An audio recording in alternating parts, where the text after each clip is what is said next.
পরাজিতা হৃদয়ের রজনীগন্ধা তুমি নীল পরাজিতা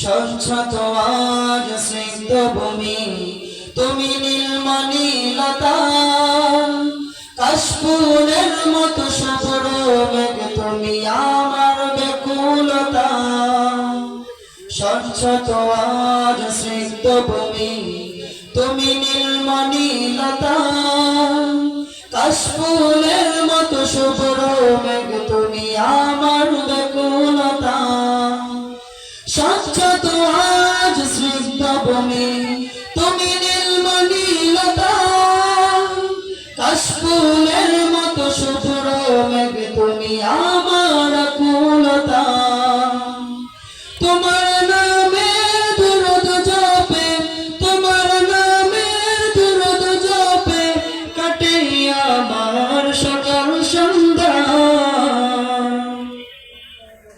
হৃদয়ের রজনীগন্ধা তুমি নীল পরাজিতা হৃদয়ের রজনীগন্ধা তুমি নীল পরাজিতা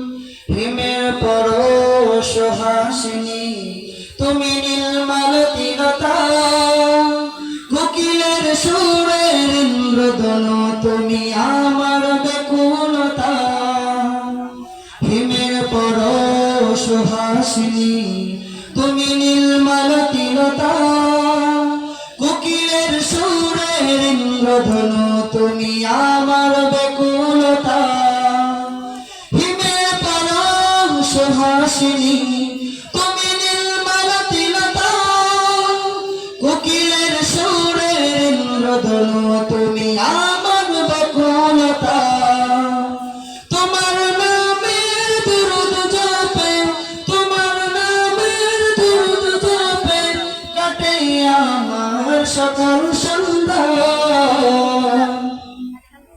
হৃদয়ের রজনীগন্ধা তুমি নীল পরাজিতা হৃদয়ের রজনীগন্ধা তুমি নীল পরাজিতা বাতাসে দোল খাওয়া মাধবীলতা বাতাসে দোল খাওয়া মাধবীলতা তুমি আমার কবিতা হৃদয়ের রজনীগন্ধা তুমি নীল পরাজিতা হৃদয়ের রজনীগন্ধা তুমি নীল পরাজিতা আসসালামু আলাইকুম ওয়া রাহমাতুল্লাহি ওয়া বারাকাতুহু মাশাআল্লাহ জাযাকাল্লাহ হাফেজ কারি তৈয়ব ইসলাম ভাইকে আলহামদুলিল্লাহ এখন আমাদের দ্বিতীয় অধিবেশনে হাইস থেকে গুরুত্বপূর্ণ আলোচনা শুরু হবে আমরা যে সমস্ত যুবক ভাই বৃদ্ধ বাবাজিরা এদের সাথে রাস্তাঘাটে চা বসে দোকানদারে বসে আছি অযথা সময়কে নষ্ট করছি অতি তাড়াতাড়ি আমরা সকলে জান্নাতের বাগান আল্লাহ তাআলার ঘর মসজিদের মধ্যে চলে আসি ইসলাম প্রিয় তৌহিদি জনতা আলহামদুলিল্লাহ আমাদের হাফেজ কারি তৈয়ব ইসলাম ভাইয়ের প্রতি তার গজলে সন্তুষ্ট হয়ে এক ভাই 1 টাকা দান করেছেন সবাই বলে আমিন আলহামদুলিল্লাহ ইসলাম প্রিয় তৌহিদি জনতা এখন আপনাদের সামনে কোরআন ও হাদিসের আলোকে গুরুত্বপূর্ণ আলোচনা নিয়ে আসছেন হযরতুল আল্লাহ হাফেজ মাওলানা মুফতি আব্দুর রহিম বিন হুসাইন চট্টগ্রাম হাফেজ মাওলানা মুফতি আব্দুর রহিম বিন হুসাইন চট্টগ্রাম হযরতকে কোরআন হাদিসের দৃষ্টিতে গুরুত্বপূর্ণ আলোচনা পেশ করার জন্য সবাই অনুরোধ জানাচ্ছি।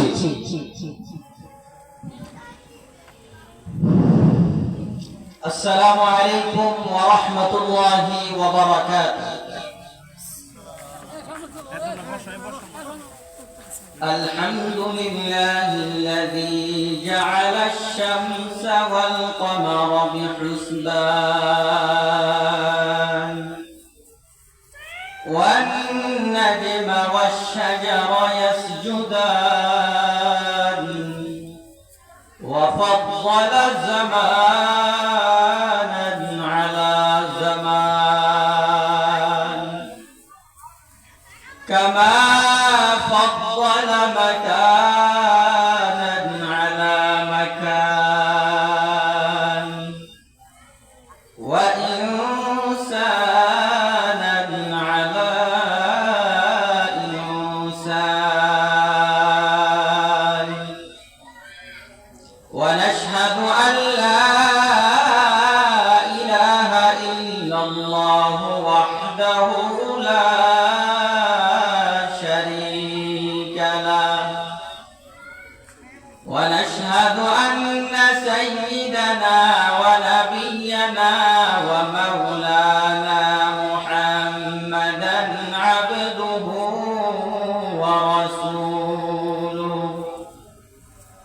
صلى الله تعالى عليه وعلى آله وأصحابه وبارك وسلم تسليما كثيرا كثيرا. أما بعد فأعوذ بالله من الشيطان الرجيم. بسم الله الرحمن الرحيم.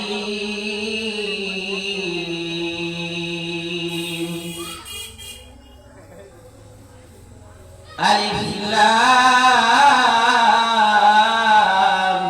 ميم.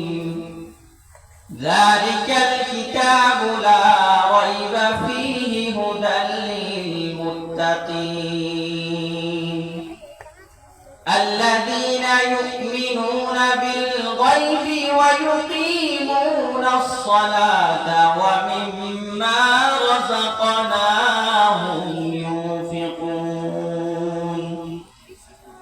صدق الله مولانا العظيم وصدق رسوله النبي الكريم.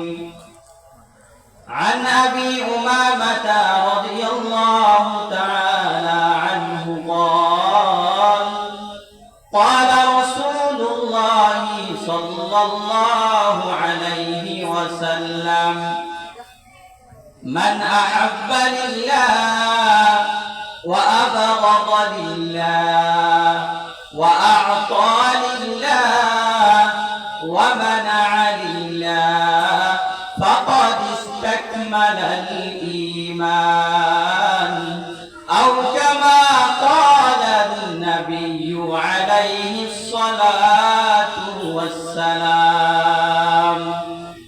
سبحانك لا علم لنا إلا ما علمتنا إنك أنت العليم الحكيم. ربي زدني علما ربي زدني علما. رب اشرح لي صدري ويسر لي أمري واحلل عقدة من لساني يفقه قولي. الحمد لله ثم الحمد لله. উত্তরগাঁও উত্তরপাড়া জামে মসজিদের উন্নয়ন কল্পে 3 দিন ব্যাপী চতুর্থ বার্ষিক ইসলামী মহাসম্মেলনে আল্লাহ সুবহানাহু ওয়া তাআলা আমি একজন নগণ্য ব্যক্তিকেও আপনাদের সামনে হাজিরা দেওয়ার তৌফিক দান করেছেন এবং আপনাদেরকে কোরআন ও হাদিসের আলোকে কোরআন হাদিসের কথা বাণী শোনার জন্য যে তৌফিক দান করেছেন আল্লাহ সুবহানাহু ওয়া তাআলার দরবারে আমরা কালিমাতুশ শুকর আদায় করে বলি আলহামদুলিল্লাহ। কারণ যদি আমরা আল্লাহ তাআলার নিয়ামত পেয়ে নিয়ামতের শুকর আদায় না করি, তাহলে আল্লাহ সুবহানাহু ওয়া তাআলা আমাদের থেকে আমাদের নিয়ামত ছিনাইয়া নিবেই তো নিবে। আল্লাহ তাআলা আরো বলেন, ইন্না আযাবি লাশাদীদ, নিশ্চয় আমার আযাব হচ্ছে বড় ভয়ানক, বড় কঠিন। এই জন্য আল্লাহ তাআলা আমাদেরকে যে নিয়ামত দান করেছেন, আল্লাহ তাআলা আমাদেরকে শোনার জন্য কান দিয়েছেন, দেখার জন্য চোখ দিয়েছেন। এই নিয়ামত আমাদের আল্লাহ সুবহানাহু ওয়া তাআলা দান করেছেন। আল্লাহ তাআলার দরবারে আমাদের শুকর আদায় করতে হবে, অন্যথায় নিয়ামত তো চিনাইয়া নিবেই তো নিবে। আল্লাহ তাআলা বলেন, আমার আযাব হচ্ছে বড় ভয়ানক, বড় কঠিন। হে আমার বান্দারা, তোমরা সহ্য করতে পারবে না, কাজে তোমাদেরকে আমি যে নিয়ামত দান করেছি বান্দা, তোমরা ওই নিয়ামতের শুকর আদায় করো। তো আল্লাহ সুবহানাহু ওয়া তাআলা আমাদেরকে আল্লাহ তাআলার বাণী নবী করিম সাল্লাল্লাহু আলাইহি ওয়াসাল্লামের বাণী শোনার জন্য তৌফিক দান করেছেন। এই জন্য আরেকবার বলি আলহামদুলিল্লাহ। তো আমি আপনাদের সামনে সূরা বাকারা একদম শুরু থেকে কয়েকটি আয়াতে কারিমা তিলাওয়াত করেছি। রাসূলুল্লাহ সাল্লাল্লাহু আলাইহি ওয়াসাল্লামের অসংখ্য অগণিত হাদিস শরীফ থেকে একটি মাত্র হাদিস শরীফের ইবারত টুকরো তিলাওয়াত করেছি। আল্লাহ সুবহানাহু ওয়া তাআলা যদি আমাকে বলার জন্য তৌফিক দান করেন, সাথে সাথে আপনারাও যদি দোয়া করেন, ইনশাআল্লাহ এমন কথা বলার জন্য চেষ্টা করব যে কথার কারণে সর্বপ্রথম আমার ফায়দা হয়, আপনাদের ফায়দা হয়, এলাকাবাসীর ফায়দা হয়, সারা বিশ্বের ফায়দা হয়, এমন কিছু কথা বলার জন্য ইনশাআল্লাহ চেষ্টা করব। তো আমি আপনাদের সামনে সূরা বাকারা কয়েকটি আয়াতে কারিমা তিলাওয়াত করেছি। আল্লাহ সুবহানাহু ওয়া তাআলা বলেন, যালিকাল কিতাবু লা রাইবা ফীহি হুদাল লিল মুত্তাকিন। আল্লাহ সুবহানাহু ওয়া তাআলা বলেন, কোরআন হচ্ছে এমন একটি কিতাব, যে কিতাবের মধ্যে কোনো সন্দেহ নাই, সন্দেহ নাই তো নাই, কোনো সন্দেহের অবকাশও নাই। আল্লাহ তাআলা বলেন, যালিকাল কিতাব, এই কোরআন, যে কোরআনের মধ্যে লা রাইবা ফীহি, যে কিতাবের মধ্যে, যে কোরআনের মধ্যে কোনো সন্দেহের অবকাশ নাই।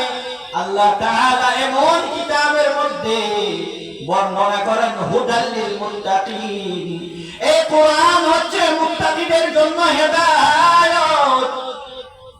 এই কোরআন হচ্ছে সঠিক পথের দিকে আহ্বান করার জন্য। কাদের জন্য? যারা মুত্তাকি। যারা মুত্তাকি, মুত্তাকি কারা? আল্লাহ তাআলা বলেন, আল্লাযীনা ইউমিনুনা বিল গায়ব, যারা আমি আল্লাহকে না দেখা সত্ত্বে বিশ্বাস করবে, যারা আমি আল্লাহকে না দেখা সত্ত্বে বিশ্বাস করবে। আল্লাযীনা ইউমিনুনা বিল গায়ব ওয়া ইউকিমুনাস সালাহ, শুধু ঈমান আনলে হবে না, নামাজ কায়েম করতে হবে, নামাজ আদায় করতে হবে।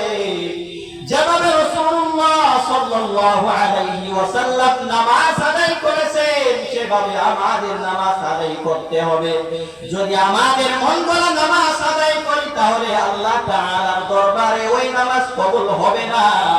কারণ আল্লাহ তাআলা আমাদেরকে শিক্ষা দেওয়ার জন্য, আমাদেরকে ভয় ভীতি দেখানোর জন্য নবী রাসূলের দুনিয়ার জমিনের মধ্যে প্রেরণ করেছেন। রাসূলুল্লাহ সাল্লাল্লাহু আলাইহি ওয়াসাল্লামের হাদিস, তালাবুল ইলমি ফরিদাতুন আলা কুল্লি মুসলিম, প্রত্যেক মুসলমানের উপর ইলমুল হাল জানা, অর্থাৎ আপনি ওযু করতে যাবেন, আপনার উপর ওযুর ফরজ জানা আপনার উপর ফরজ। আপনি গোসল করতে যাবেন, আপনার উপর গোসলের ফরজ জানা ফরজ। এই জন্য রাসূলুল্লাহ সাল্লাল্লাহু আলাইহি ওয়াসাল্লাম বলে গিয়েছেন যে তালাবুল ইলমি ফরিদাতুন আলা কুল্লি মুসলিম। হে আমার উম্মতেরা শুনো শুনো, যে তোমাদেরকে দ্বীন বিষয়ে জানতে হবে জানতে হবে। যদি তোমরা দ্বীন বিষয়ে না জেনে ওই কবরের মধ্যে যাও, তাহলে ওই কবর তোমাদের জন্য জাহান্নামের গর্ত হয়ে যাবে। নাউযুবিল্লাহ। এই জন্য হে আমার বাবারা, হে আমার যুবক, এই জন্য আমাদের দ্বীন বিষয়ে জানা আমাদের উপর কর্তব্য। আমাদের জানতে হবে। আমাদেরকে এখানে অনর্থক সৃষ্টি করেন নাই ভাই। আল্লাহ তাআলা বলেন, আফাহাসিবতুম আন্নামা খালাকনাকুম আবাসান ওয়া আন্নাকুম ইলাইনা লা তুরজাউন। হে আমার বান্দারা, তোমরা কি ধারণা করো, তোমরা কি মনে করো যে আমি তোমাদেরকে অনর্থক অযথা বেকার কোনো উদ্দেশ্য ছাড়া সৃষ্টি করেছি? তোমরা কি এটা ধারণা করো? আল্লাহ তাআলা আরো বলেন, ওয়া আন্নাকুম ইলাইনা লা তুরজাউন। আমার দিকে তোমাদেরকে আনা হবে, এটা কি তোমরা মনে করো না? অবশ্যই অবশ্যই আল্লাহ সুবহানাহু ওয়া তাআলার দিকে আমাদের ফিরে যাইতে হবে। কি নিয়ে যাব ভাই? এই দুনিয়ার জমিনে আল্লাহ তাআলা আমাদেরকে অনর্থক সৃষ্টি করেন নাই। আল্লাহ তাআলা আরো বলেন, ইয়া আইয়ুহাল্লাযীনা আমানুত্তাকুল্লাহ। হে ঈমানদার বান্দারা, যারা আমার উপর বিশ্বাস করছো, যারা আমার উপর ঈমান এনেছো, কান খুলে শুনে রাখো, কান খুলে শুনে রাখো, যে তোমাদেরকে আমি অনর্থক সৃষ্টি করি নাই, শুধুমাত্র কেবলমাত্র আমার ইবাদত করার জন্যই সৃষ্টি করেছি। কি জন্য বাবা? আমার ইবাদত করার জন্য, শুধুমাত্র কেবলমাত্র আল্লাহ তাআলা সৃষ্টি করেছেন ওনার ইবাদত করার জন্য। আল্লাহ তাআলা বলেন, ইয়া আইয়ুহাল্লাযীনা আমানুত্তাকুল্লাহ।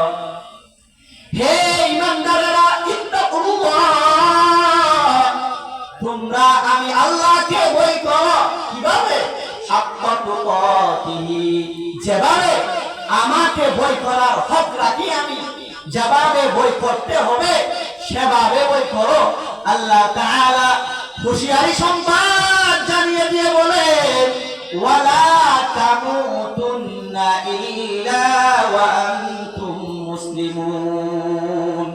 তোমরা মৃত্যুবরণ করিও না যতক্ষণ পর্যন্ত তোমরা মুসলিম হতে পারবে না, ততক্ষণ পর্যন্ত তোমরা মৃত্যুবরণ করিও না। যদি মুসলিম না হয়ে তুমি মৃত্যুবরণ করো, তাহলে ওই কবর হবে আপনার জন্য জাহান্নামের গর্ত, হাসর হবে বড় ভয়ানক। এই জন্য আল্লাহ সুবহানাহু ওয়া তাআলা রাসূলুল্লাহ সাল্লাল্লাহু আলাইহি ওয়াসাল্লামের মাধ্যমে, রাসূলুল্লাহ সাল্লাল্লাহু আলাইহি ওয়াসাল্লামের মাধ্যমে আমাদেরকে জানিয়ে দিয়েছেন, হে আমার বান্দারা, হে আমার বান্দারা, তোমরা পরিপূর্ণ কামেল মুকাম্মেল মুসলিম না হয়ে, ঈমানদার না হয়ে মৃত্যুবরণ করিও না। যদি মৃত্যুবরণ করো মুসলিম না হয়ে, যদি মৃত্যুবরণ করো, তাহলে ওই কবর হবে তোমাদের জন্য জাহান্নামের গর্ত।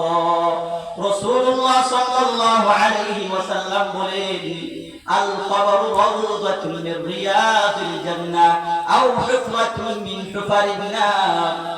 নেককার বান্দাদের জন্য ওই কবর হবে জান্নাতের বাগিচা, আর বদকারদের হবে জাহান্নামের গর্ত। এই জন্য হে আমার যুবক ভাইয়েরা, হে আমার মা ও বোনেরা, আল্লাহ তাআলা আমাদেরকে দুনিয়ার জমিনের মধ্যে যে জন্য সৃষ্টি করেছেন, যে জন্য পাঠিয়েছেন, সেই আমল আমাদের করতে হবে। অন্যথায় ওই কবর আমাদের জন্য জাহান্নামের গর্ত হবে, নাউযুবিল্লাহ। তো বলতে চেয়েছিলাম, আল্লাহ তাআলা বলেন এই কোরআন হচ্ছে ওই ব্যক্তিদের জন্য সঠিক পথ প্রদর্শনকারী যারা মুত্তাকি। যারা মুত্তাকি, মুত্তাকি কারা? যারা আমি আল্লাহকে না দেখা সত্ত্বে বিশ্বাস করবে।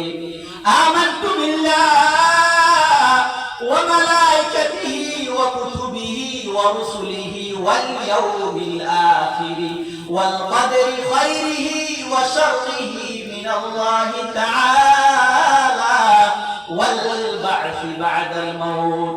আল্লাহ তাআলার উপর ঈমান আনতে হবে, কিতাব সমূহের উপর ঈমান আনতে হবে, রাসূলগণের উপর ঈমান আনতে হবে। ভালো মন্দ যা কিছু হয় সমস্ত কিছু আল্লাহ তাআলার পক্ষ থেকে হয়, এই কথার উপর বিশ্বাস করতে হবে। শুধু এই কথার উপর বিশ্বাস করলে হবে না, এই কথার উপর শুধু বিশ্বাস করলে হবে না, সাথে সাথে ইবাদত করা লাগবে।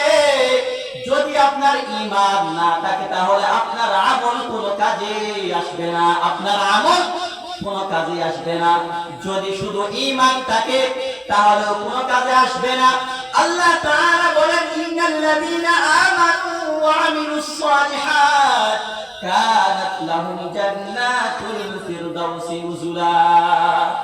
ইন্নাল্লাযীনা আমানু, নিশ্চয় যারা ঈমান এনেছে, ওয়া আমিলুস সালিহাত, আর যারা নেক আমল করেছে, ঈমান আনার সাথে সাথে যারা নেক আমল করেছে তাদের জন্যই তো আমি তৈরি করে রেখেছি জান্নাতুল ফিরদাউস। জান্নাতুল ফিরদাউস। রাসূলুল্লাহ সাল্লাল্লাহু আলাইহি ওয়াসাল্লাম সাহাবায়ে কেরামদেরকে বলেন যে তোমরা যদি আল্লাহ তাআলার কাছে জান্নাত চাও তাহলে তোমরা জান্নাতুল ফিরদাউস চাও, জান্নাতুল ফিরদাউস চাও আল্লাহ তাআলার কাছে। রাসূলুল্লাহ সাল্লাল্লাহু আলাইহি ওয়াসাল্লাম বলেন, হে আমার সাহাবায়ে কেরাম, যদি তোমরা আল্লাহ তাআলার কাছ থেকে জান্নাত চাও তাহলে তোমরা জান্নাতুল ফিরদাউস চাও, জান্নাতুল ফিরদাউস চাও। আল্লাহ তাআলা হাদিসে কুদসির মধ্যে বর্ণনা করেন, আ'দাতু লি'ইবাদিয়াস সালিহিন মা লা আইনুন রাআত ওয়ালা উযুনুন সামিআত ওয়ালা খাতারা আলা কলবি বাশার। আমি আমার নেককার বান্দাদের জন্য এমন নাজ ও নিয়ামত জান্নাতের মধ্যে তৈরি করে রেখেছি যে জান্নাতের নাজ ও নিয়ামতের কথা কোনদিন কোন বান্দা কানে শুনে নাই, কোনদিন কোন চক্ষুদয় চোখে দেখে নাই, কোনদিন কোন বান্দার কলব কোনদিন কল্পনাও করতে পারে নাই। ওই রকম জান্নাত আমি আমার নেককার বান্দাদের জন্যই তো তৈরি করে রেখেছি। 60-70 বছরের জীবন যদি আমরা আল্লাহ তাআলার রাস্তার মধ্যে যদি আমরা ব্যয় করতে পারি তাহলে ওই জান্নাত তো আমাদের কপালেও আসবে, ওই জান্নাত তো আমাদের কপালেও আসবে। আর ভাই ঈমান আনতে হবে। কাদের মতো ঈমান? সাহাবায়ে কেরামের মতো ঈমান আমাদের আনতে হবে। আল্লাহ তাআলা কোরআন শরীফের সূরা বাকারার একটি আয়াতে কারিমার মধ্যে বর্ণনা করেন, ওয়াইযা কিলা লাহুম আমিনু কামা আমানান নাস ক্বালু ওয়া নু'মিনু কামা আমানাস সুফাহা আলা ইন্নাহুম হুমুস সুফাহা ওয়ালাকিন লা ইয়ালামুন।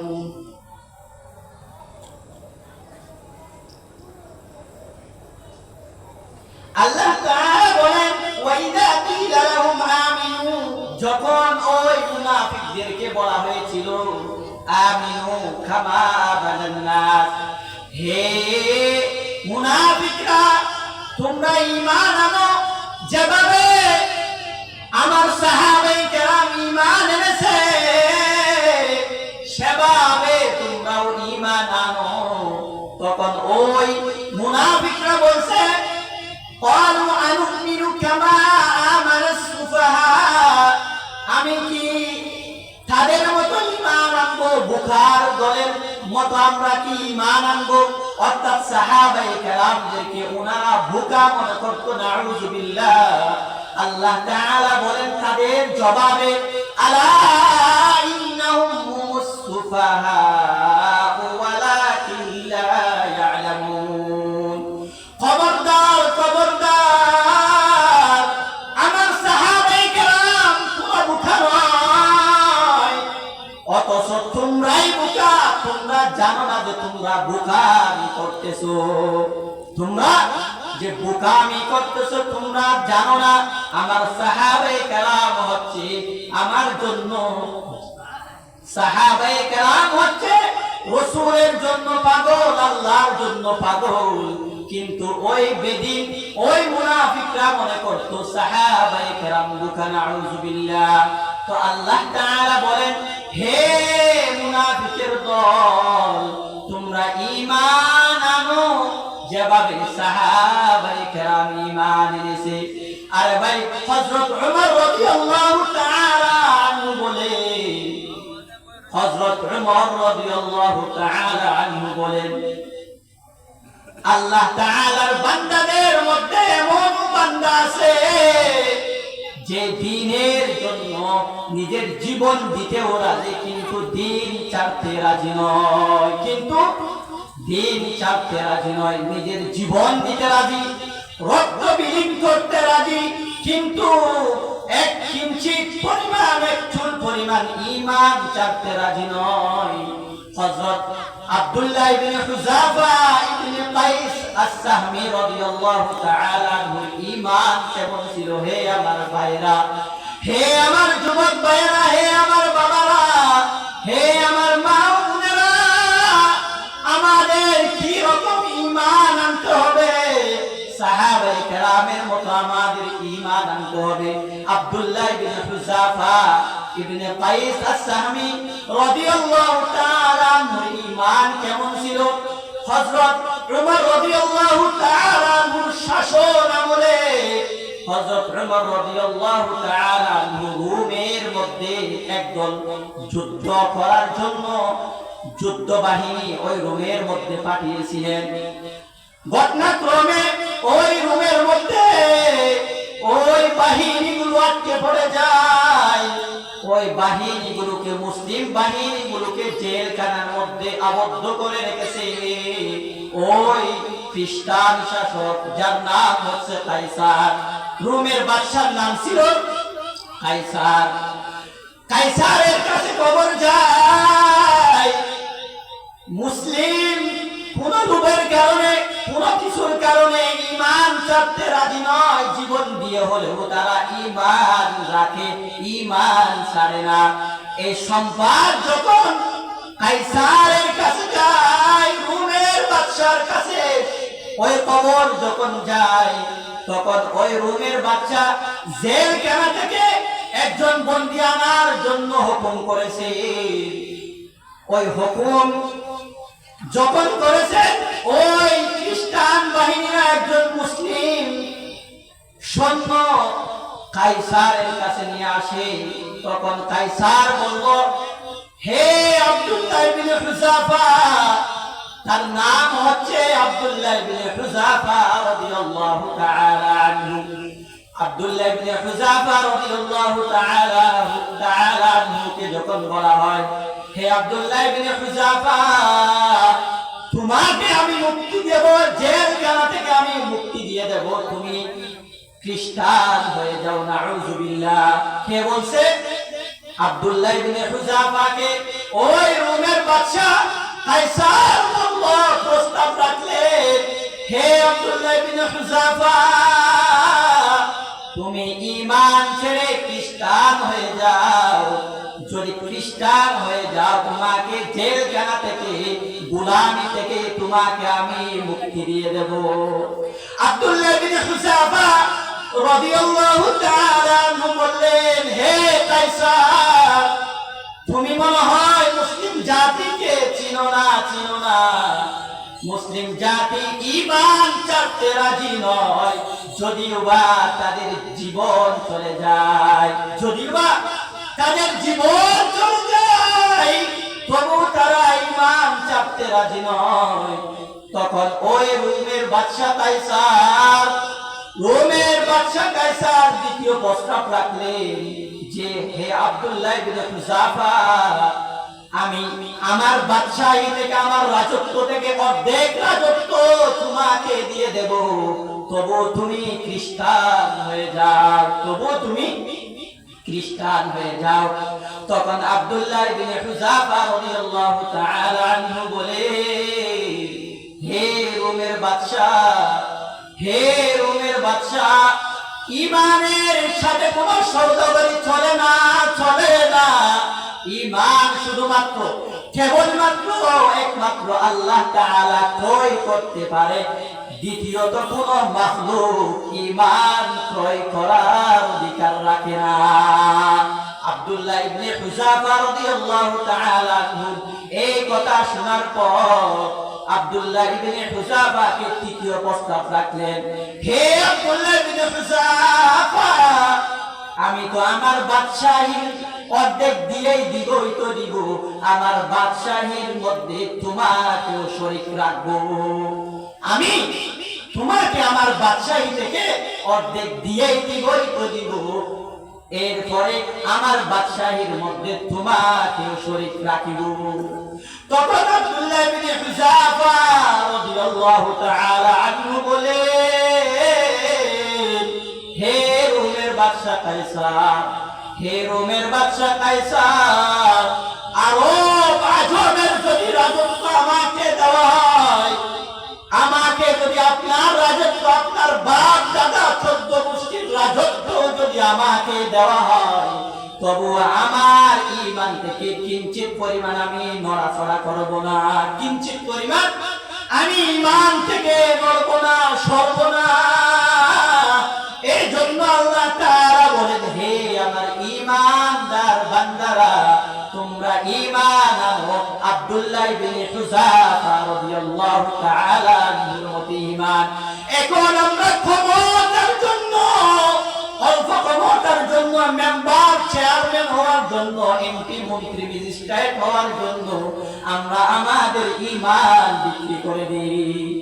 আর আব্দুল্লাহ ইবনে হুযাফা রাদিয়াল্লাহু তাআলা আনহুর জবাব কি ছিল? হে আমার যুবক, আব্দুল্লাহ ইবনে হুযাফার জবাব ছিল, যদি বাপ দাদা 14 গোষ্ঠীর, এমনকি সারা পৃথিবীর রাজত্ব যদি আমাকে দেওয়া হয়, তবু আমি চুল পরিমাণ ঈমান চাপতে রাজি নয়। তাদের মতো ঈমান আমাদের আনতে হবে যুবক। যদি ওইভাবে আমরা ঈমান আনতে না পারি, তাহলে দুনিয়াও বরবাদ, আখিরাতও বরবাদ। তাহলে দুনিয়াও বরবাদ, আখিরাতও বরবাদ। এই জন্য ভাই, কিভাবে আমাদের ঈমান আনতে হবে? সাহাবায়ে কেরামের মতো ঈমান আনতে হবে। আব্দুল্লাহ ইবনে হুযাফা রাদিয়াল্লাহু তাআলা আনহুকে এটা বলার পর তৃতীয় প্রস্তাবে যখন রাজি হলো না, তখন ওই আব্দুল্লাহ ইবনে হুযাফা রাদিয়াল্লাহু তাআলা আনহুকে আরো বড় বড় ভয়ানক আযাবের মধ্যে লিপ্ত করতেছে। আব্দুল্লাহ ইবনে হুযাফা রাদিয়াল্লাহু তাআলা আনহুকে জেলখানার মধ্যে আবদ্ধ করার জন্য বলতেছে, উনাকে জেলখানার মধ্যে আটকে রাখো। যখন আব্দুল্লাহ ইবনে হুযাফা রাদিয়াল্লাহু তাআলা আনহুকে চারদিকে তীর নিক্ষেপ করার জন্য প্রস্তুত, বর্তমান জামানার মধ্যে যেমন বন্দুক ধরে, পিস্তল ধরে আসামিকে এমন ভাবে চারদিকে পিস্তল ধরে রাখছে, চারদিকে তীর নিক্ষেপ করার জন্য আব্দুল্লাহ ইবনে হুযাফা রাদিয়াল্লাহু তাআলা আনহুকে প্রস্তুত করে রেখেছে। তখন বলতেছে, হে আব্দুল্লাহ ইবনে হুযাফা, তুমি কি এখন ঈমান ছাড়বে নাকি নিজের জীবন দিয়ে দিবে? তখন আব্দুল্লাহ ইবনে হুযাফা রাদিয়াল্লাহু তাআলা আনহু বললেন, হে কায়সার, হে রোমের বাদশা, আমি আমার জীবন দিতে রাজি, কিন্তু আমি আমার ঈমান ছাড়তে রাজি নই। উনারা কেমন ছিলেন? এখন আমাদের ঈমান হাওয়া বাতাসের মতো ঈমান। এখন আছে এখন নাই। এরকম ঈমান নিয়ে যদি আমরা কবরে যাই, কবর আমাদেরকে কোনোদিন নাজাত দিবে না। এই জন্য ভাই আব্দুল্লাহ ইবনে হুযাফা রাদিয়াল্লাহু তাআলা আনহুর মতো ঈমান আনতে হবে। কাদের মতো ঈমান আনতে হবে? সাহাবায়ে কেরামের মতো ঈমান আনতে হবে। অন্যথায় কোনো রাহাই নাই, কোনো উপায় নাই। এই জন্য হে আমার যুবক ভাইরা, আব্দুল্লাহ ইবনে হুযাফা রাদিয়াল্লাহু তাআলা আনহুকে যখন জেলখানার মধ্যে আবদ্ধ করা হয়, খানা নাই, পিনা নাই, খানা দেওয়া হচ্ছে না, পানি দেওয়া হচ্ছে না, তখন ওই জেলখানার দারোগারা, পুলিশরা বাদশার কাছে গিয়ে বললে, হে কায়সার, ওই আব্দুল্লাহ ইবনে হুযাফাকে তো আপনি অর্ডার করেছেন যে খানা পিনা কিছু না দেওয়ার জন্য। এভাবে যদি সে আর কয়েকদিন থাকে তাহলে সে তো মৃত্যুবরণ করবে, এই দুনিয়াতে তো আর বেঁচে থাকবে না।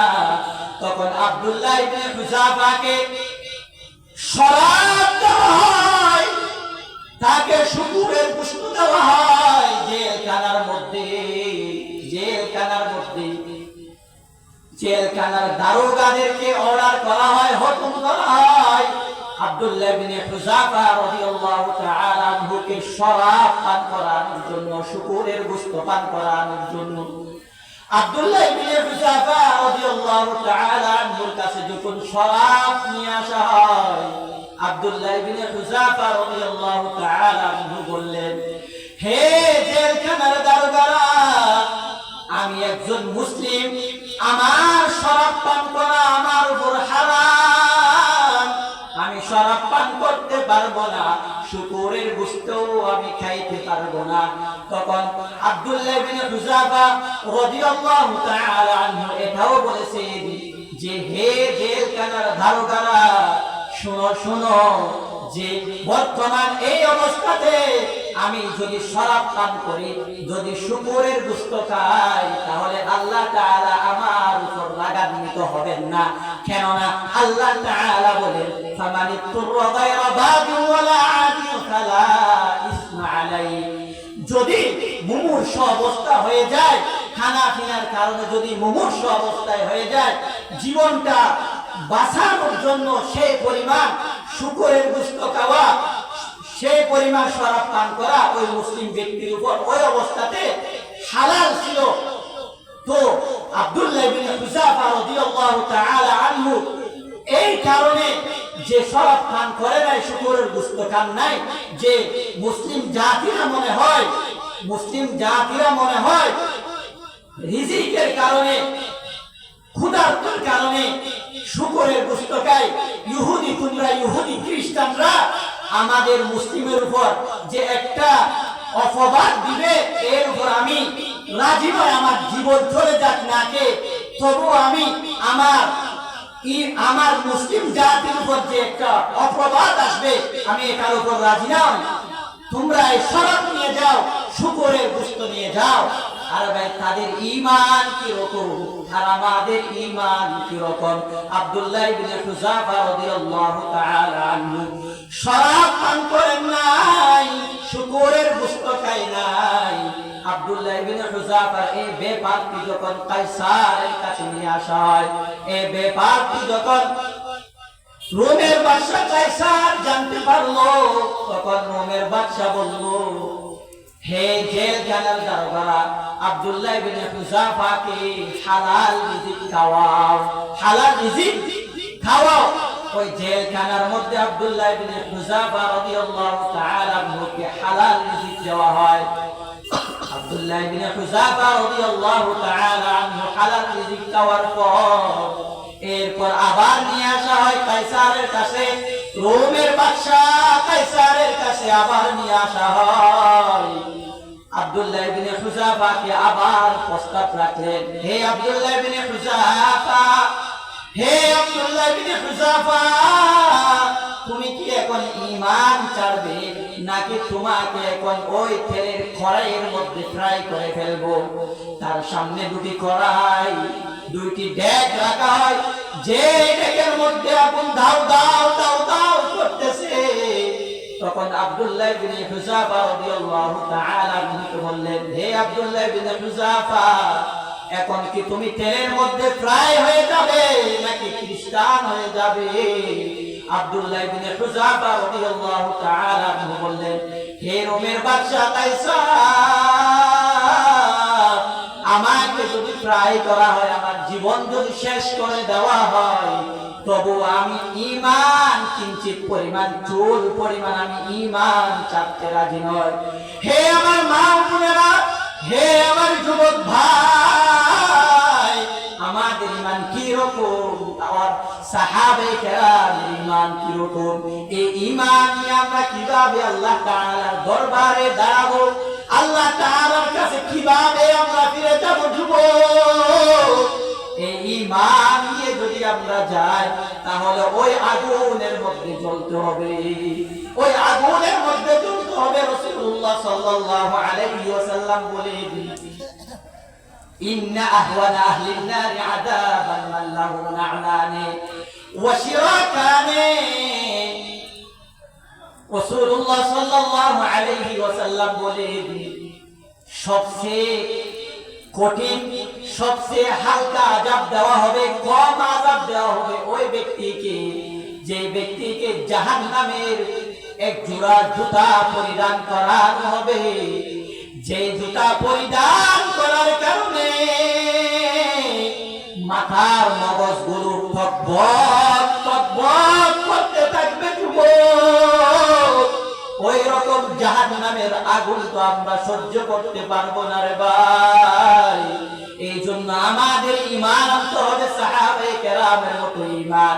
রাসূলুল্লাহ সাল্লাল্লাহু আলাইহি ওয়াসাল্লাম বলেন যে জাহান্নামের মধ্যে সবচেয়ে কম আযাব দেওয়া হবে ওই ব্যক্তিকে, যে ব্যক্তিকে জাহান্নাম থেকে জোড়া জুতা পরিধান করা হবে, যে জুতা পরিধান করার কারণে তার মাথার মগজগুলো টকবক টকবক করতে থাকবে, সে আর সহ্য করতে পারবে না। কিন্তু সে জাহান্নামী ব্যক্তি মনে করবে, মনে হয় আল্লাহ তাআলা সবচেয়ে কঠিন আযাব আমাকে দিচ্ছে, সবচেয়ে কঠিন আযাব আমাকে দিচ্ছে, অথচ আল্লাহ তাআলা তাকে জাহান্নামের মধ্যে সবচেয়ে হালকা আযাব দেওয়া হচ্ছে। কিন্তু সে মনে করবে জাহান্নামের মধ্যে মনে হয় আমাকে সবচেয়ে কঠিন আযাব দেওয়া হচ্ছে। এই জন্য যুবক, এই দুনিয়ার হায়াত কিছুই না, এই দুনিয়ার হায়াত কিছুই না, আমাদের মৃত্যুবরণ করতে হবে। আমরা এই দুনিয়ার জমিনে কেউ থাকবো না, এই দুনিয়ার জমিনে কেউ থাকবে না। রাসূলুল্লাহ সাল্লাল্লাহু আলাইহি ওয়াসাল্লামকে আল্লাহ তাআলা আয়াতে কারিমা অবতীর্ণ করে জানিয়ে দিয়েছেন, কুল্লু নাফসিন যায়িকাতুল মাউত ওয়া ইন্নামা তুওয়াফাউনা উজুরাকুম ইয়াওমাল কিয়ামাহ ফামান যুহজিহা আনিন নারি ওয়া উদখিলাল জান্নাতা ফাকাদ ফাজ ওয়া মাল হায়াতুদ দুনিয়া ইল্লা মাতাউল গুরুর। আল্লাহ তাআলা বলেন, কুল্লু নাফসিন যায়িকাতুল মাউত, প্রত্যেক প্রাণী থেকে মৃত্যুর স্বাদ গ্রহণ করতে হবে। ওয়া ইন্নামা তুওয়াফাউনা উজুরাকুম ইয়াওমাল কিয়ামাহ, ওয়া ইন্নামা তুওয়াফাউনা উজুরাকুম ইয়াওমাল কিয়ামাহ, এবং নিশ্চয় নিশ্চয় আমি তোমাদেরকে তোমাদের উজরত পরিপূর্ণ কামিল মুকাম্মেল দিয়ে দেব। কখন? ইয়াউমাল কিয়ামাহ, কিয়ামতের দিবসে। ওয়া ইন্নামা তুওয়াফাউনা উজুরাকুম ইয়াউমাল কিয়ামাহ ফামান যুহজিহা আনিন নার ওয়া উদখিলাল জান্নাতা ফাকাদ ফাজ। ভাগ্যবান ওই ব্যক্তি যাকে আল্লাহ তাআলা জাহান্নামের আগুন থেকে রক্ষা করে রেহাই দিয়ে জান্নাতের মধ্যে প্রবেশ করাইবে, সে তো বড় ভাগ্যবান, সে তো বড় কামিয়াব।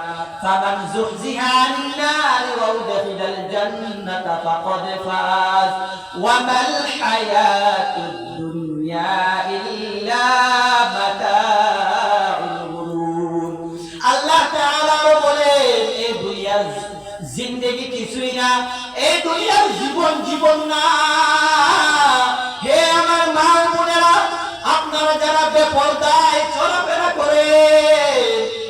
আমরা আপনারা কেউ এই দুনিয়ার জমিনের মধ্যে থাকবো না, এই দুনিয়ার জমিনের মধ্যে কেউ থাকবে না। এরে ভাই, হে আমার মা ও বোনেরা, হে আমার যুবক, আমরা তো এখানে থাকবো না। একদিন না একদিন আল্লাহ তাআলার দরবারে আমাদের হাজির দিতে হবে। ওই সময় আমরা কি নিয়ে দাঁড়াবো, আল্লাহ তাআলার সামনে কিভাবে আমরা উপস্থিত হব, কি নিয়ে যাব? এই দুনিয়ার জমিনের মধ্যে আল্লাহ তাআলা আমাদেরকে কি জন্য পাঠিয়েছে, কি করতেছি, কোথায় যাব, কি নিয়ে যাব? যদি আমরা মানুষের মতো মানুষ হয়ে থাকি তাহলে এসব আমাদের চিন্তা করতে হবে। চিন্তা করতে হবে নাকি হবে না? সবার চিন্তা করতে হবে যে আল্লাহ তাআলা আমাদেরকে দুনিয়ার জমিনের মধ্যে কেন পাঠিয়েছেন, এই দুনিয়ার জমিনের মধ্যে কেন পাঠিয়েছেন, আমরা কি করতেছি, কোথায় যাব, কি নিয়ে যাব, আমাদের চিন্তা করতে হবে ভাই। যদি আমরা চিন্তা না করি তাহলে ওই জাহান্নামের আগুনের মধ্যে আমাদের জ্বলতে হবে। নাউযুবিল্লাহ, ওই জাহান্নামের আগুনের মধ্যে আমাদের চলতে হবে। আল্লাহ তাআলা আমাদেরকে অনর্থক অযথা এখানে সৃষ্টি করেন নাই, শুধুমাত্র কেবলমাত্র ইবাদত করার জন্য সৃষ্টি করেছেন। সর্বপ্রথম আমাদের ঈমান ঠিক রাখতে হবে, এরপর আমাদের আমল ঠিক রাখতে হবে। যদি আমরা ঈমান আর আমল নিয়ে যদি আমরা কবরে যাইতে পারি তাহলে ওই কবর হবে আমাদের জন্য জান্নাতের বাগিচা। ওই কবর হবে আমাদের জন্য জান্নাতের বাগিচা, অন্যথায় জাহান্নামের গর্ত, অন্যথায় জাহান্নামের গর্ত হবে। এই জন্য ভাই আমাদেরকে এমন ঈমান আনতে হবে যে ঈমান আনার কারণে, যে আমল করার কারণে আল্লাহ তাআলা আমাদের সাথে রাজি হয়ে যায়, এইরকম ঈমান, এইরকম আমল আমাদের করতে হবে। আল্লাহ তাআলা আরো বলেন, হে ইমানদার বান্দারা, যেভাবে বই করার আছে সেভাবে বই করো, আর মুসলিম না হয়ে তোমরা মৃত্যু বরণ করিও না। তো বলতে চেয়েছিলাম আব্দুল্লাহ ইবনে হুযাফা রাদিয়াল্লাহু তাআলা আনহুর ঘটনা। আব্দুল্লাহ ইবনে হুযাফা রাদিয়াল্লাহু তাআলা আনহুকে যখন তেলের কড়াইয়ের সামনে উপস্থিত করা হয়, আব্দুল্লাহ ইবনে হুযাফা রাদিয়াল্লাহু তাআলা আনহু ওই কায়সারকে বলল, হে রোমের বাদশা, যদি আপনি আমাকে দুনিয়া থেকে নিস্তানাবুদ করে দেন, দুনিয়া থেকে যদি আমাকে বিদায় করে দেন, আমাকে যদি তেলের কড়াইয়ের মধ্যে যদি আমাকে ফ্রাই করা হয়, তবু আমি ঈমান ছাড়তে রাজি নয়, তবু আমি ঈমান ছাড়তে রাজি নয়।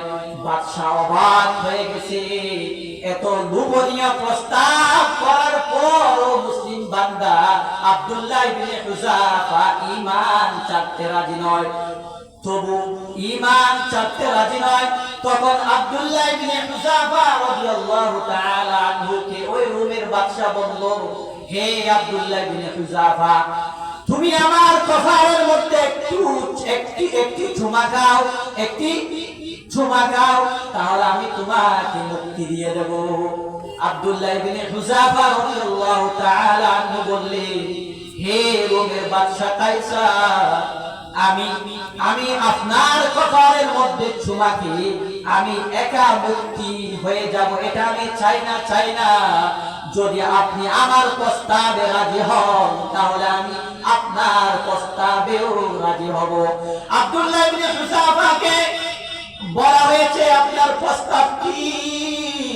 তখন আব্দুল্লাহ ইবনে হুযাফা রাদিয়াল্লাহু তাআলা আনহু বলেছেন যে, হে কায়সার, যে আমাদের সাথে যারা বন্দী হয়েছে সবাইকে মুক্তি দিয়ে দিতে হবে, অন্যথায় আমি আপনার কপালে চুমা দিতে রাজি নয়, আমি আপনার কপালে চুমা দিতে রাজি নয়। তো আব্দুল্লাহ ইবনে হুযাফা রাদিয়াল্লাহু তাআলা আনহুর প্রস্তাবে রাজি হয়ে ওই সমস্ত সাহাবায়ে কেরাম যাহারা ওই জেলখানার মধ্যে বন্দী ছিল, ওনাদেরকে রেহাই দিবে বলে আব্দুল্লাহ ইবনে হুযাফা রাদিয়াল্লাহু তাআলা আনহু কি বাদশা প্রস্তাব রাখলেন।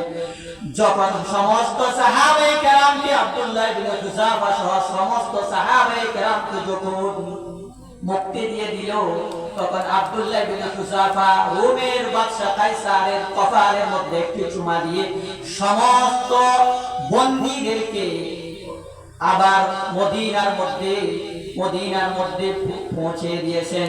রাসূলুল্লাহ সাল্লাল্লাহু আলাইহি ওয়াসাল্লামের সাহাবা ওমর রাদিয়াল্লাহু তাআলা আনহু এই সংবাদ শোনার পর সাহাবায়ে কেরামদেরকে বলতেছে, হে আমার সাহাবায়ে কেরাম, আল্লাহর বান্দাদের মধ্যে এমন বান্দা আছে যারা জীবন দিয়ে হলেও ইসলামকে টিকিয়ে রাখে, যারা জীবন দিয়ে হলেও ইসলামকে টিকিয়ে রাখে, ধর্মকে টিকিয়ে রাখে। আব্দুল্লাহ ইবনে হুযাফা রাদিয়াল্লাহু তাআলা আনহু কপালের মধ্যে চুমু দেওয়ার জন্য সমস্ত সাহাবায়ে কেরামকে ওমর রাদিয়াল্লাহু তাআলা আনহু আদেশ করেছেন। সর্বপ্রথম ওমর রাদিয়াল্লাহু তাআলা আনহু আব্দুল্লাহ ইবনে হুযাফা রাদিয়াল্লাহু তাআলা আনহু কপালের মধ্যে চুমু খেয়েছেন। এরপর সমস্ত সাহাবায়ে কেরাম রাদিয়াল্লাহু তাআলা আনহুম আজমাইন, সমস্ত সাহাবায়ে কেরাম আব্দুল্লাহ ইবনে হুযাফা রাদিয়াল্লাহু তাআলা আনহু কপালের মধ্যে চুমু খেয়েছেন। তাদের মতো ঈমান আনতে হবে। যদি আমরা উনাদের মতো ঈমান আনতে না পারি, তাহলে এই দুনিয়ায় তো বরবাদ, ওই আখিরাতও আমাদের জন্য কোনো সফল কাজে আসবে না। এই জন্য আমাদের ঈমান ওইভাবে আনতে হবে যেভাবে রাসূলুল্লাহ সাল্লাল্লাহু আলাইহি ওয়াসাল্লাম ঈমান এনেছেন, যেভাবে সাহাবায়ে কেরাম ঈমান এনেছেন, যেভাবে তাবেঈন, তবে তাবেঈন, আইম্মায়ে মুজতাহিদিন ওনারা ঈমান এনেছেন। এখন আমরা কিভাবে ঈমান আনি? মুয়াজ্জিন আযান দেয়, আমাদের কানে আযান যায় না, এটা মুয়াজ্জিনের শব্দ হচ্ছে, কিন্তু ডাকটা হচ্ছে আল্লাহ। আল্লাহু আকবার, আল্লাহু আকবার, আমি আল্লাহ সবচেয়ে বড়, আমি আল্লাহ সবচেয়ে বড়, তোমার সমস্ত কাজ হচ্ছে সবচেয়ে ছোট। আল্লাহ কি বলেন? আল্লাহু আকবার, আল্লাহু আকবার, আমি আল্লাহ সবচেয়ে বড়, আমি আল্লাহ সবচেয়ে বড়, আর তোমার কাজটি হচ্ছে সবচেয়ে ছোট। কাজে আমি তোমাকে ডাকতেছি, তুমি আসো, আসো কল্যাণের দিকে আসো। হাইয়া আলাস সালাহ, হাইয়া আলাল ফালাহ, কল্যাণের দিকে আসো, মঙ্গলের দিকে আসো। কিন্তু আমাদের কানে যায় না, যায় না। আমাদের ঈমান হচ্ছে এরকম ঈমান। এরকম ঈমান নিয়ে যদি আমরা কবরে যাই, তাহলে কবর হবে আমাদের জন্য জাহান্নামের বাগিচা।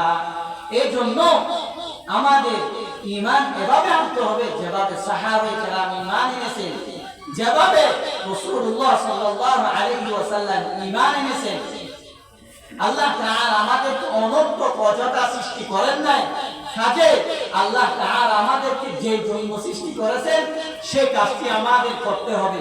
যদি সেই কাজ করে আমরা দুনিয়ার 60-70 বছর হায়াতকে পার করতে পারি, তাহলে আল্লাহ তাআলা আমাদের জন্য জান্নাত তৈরি করে রেখেছেন, যে জান্নাতের নাজ নিয়ামত কোনোদিন কোনো চোখে দেখে নাই, কোনোদিন কোনো কল্পনাও করে নাই, কোনোদিন কোনো চোখ দেখে নাই। এরকম জান্নাত আমাদের জন্য তৈরি করে রেখেছেন। এই জন্য আমরা ঈমান আনবো সাহাবায়ে কেরামের মতো ঈমান।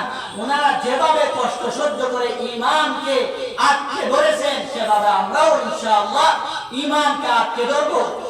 5 ওয়াক্ত নামাজ বা জামাত পড়বো। আল্লাহ তাআলা আমাদেরকে ঈমান আমল নিয়ে মৃত্যুবরণ করার জন্য তৌফিক দান করুন।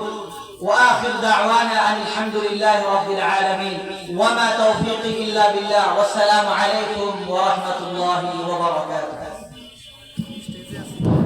ما شاء الله جزاك الله হাফেজ মাওলানা মুফতি আব্দুর রহিম হোসেন সাহেবকে তার মূল্যবান বয়ান হাদিসের দৃষ্টিতে আলোচনা পেশ করার জন্য আল্লাহ তাআলা আমাদের সবাইকে এই কথাগুলোর উপর আলোচনা করে আমল করার তৌফিক দান করুক। সবাই বলে আমিন।